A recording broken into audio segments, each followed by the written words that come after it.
Hey all, here OS Reviews. You're watching our hands-on review of the Heegomn digital camera. This is a waterproof unit that can be dumped in 10 feet of water for 30 minutes, and it sells for $60 on Amazon. Quite affordable. So of course, the need for a dedicated point and shoot is getting smaller and smaller these days because a lot of smartphones already have excellent camera sensors. However, if this thing is affordable enough and can be used in more extreme weather conditions, it can still be worth a second look if you just want to take something like this as a backup option when on vacation, if you're going to the beach or something like that. In terms of specifications, it has a 12 megapixel sensor, which is interpolated up to 20 megapixels through software if you want a higher megapixel count. It can also record video up to 720p, so regular HD.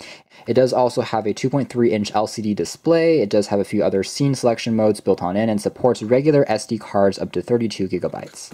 Take a quick look at what we have inside the packaging. We just have the camera on top. Take a closer look at it in a second. We have a very interesting combo USB cable that is used to both charge the camera by plugging the side in and then the USB port onto a charger or onto a laptop. You can also use this to video output onto a TV or monitor using RGB.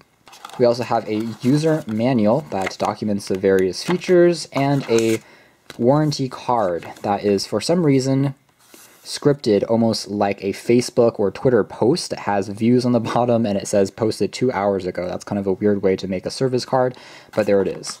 Taking a look at the camera next, I would say it looks alright. If we do a size comparison, here it is next to an Olympus stylus camera, which is a lineup that is also known to be element proof and water resistant. So this is definitely a low-cost option compared to the stylus line, which can sell between $200 to $300 depending on the model. We can take a closer look. We do have an aluminum plate on the front. Some of the accents here, though, are made out of plastic, like the waterproof, and there's no dedicated lens cover. So it just has a plastic, I think, over the lens here, and it lacks optical zoom. So in terms of the sensor, it is still a very traditional, kind of low-cost, Shenzhen-based digital camera. It's just the waterproofing is a new feature. We also have a xenon flash. On the side here, we have a door that we can open up with a latch, again with the rubber seal inside to prevent water from leaking in. And on the top, we do have a camera shutter key, a dedicated power key, and on the other side, there is a speaker/microphone combo. On the bottom, there is a standard tripod mount.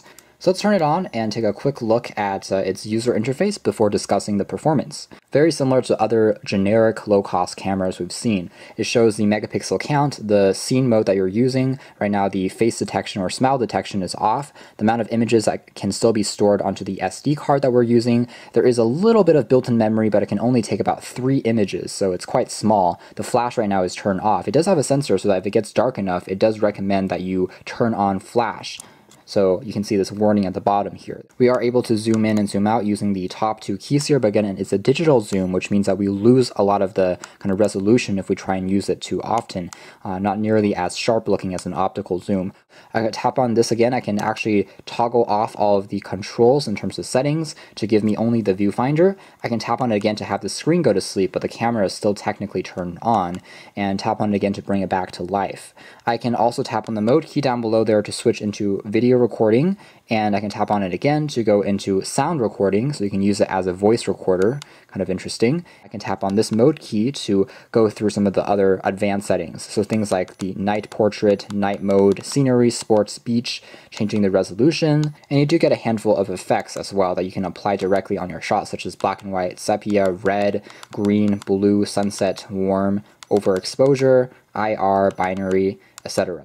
The display that they're using on the LCD panel is not very good. It's a regular LCD, it's not an IPS display like we're used to on phones by now. So as you tilt it, it becomes very washed out in terms of color and saturation. So it has very limited viewing angles, as you can see there. In terms of shutter speed, it's relatively quick to snap an image, so it just takes a split second to process it, and then it's basically done. You can't capture continuous or burst shots to my knowledge, so it doesn't give you quite as many options as on more expensive cameras, but overall it's satisfactory. Again, because it's a fixed focus lens, it's a little bit faster in terms of shutter speed.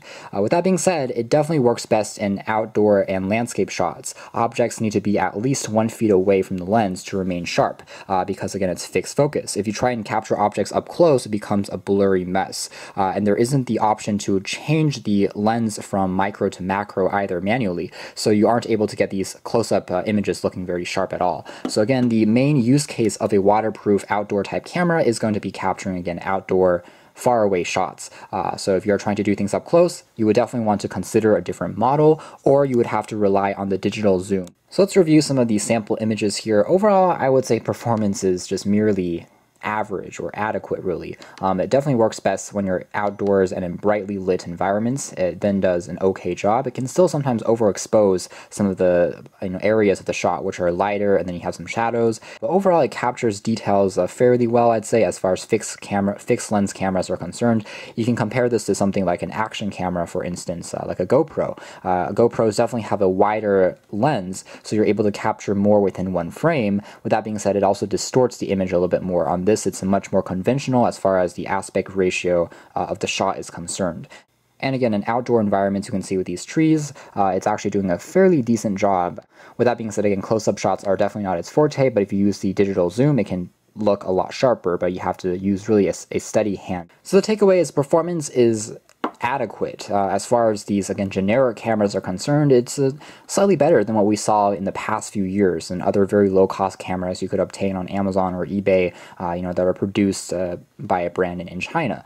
So if you are looking for something that is an alternative to an action cam and you're going somewhere like to the beach or to a relatively rainy or wet environment, this could be something to consider. Just have reasonable expectations, again, quality similar to an action camera, and I think that you'll be pleased. You can check out more details in the links down below, but for now, that's been our video. Thanks for watching here at OS Reviews. That's been the Heegomn waterproof point-and-shoot digital camera.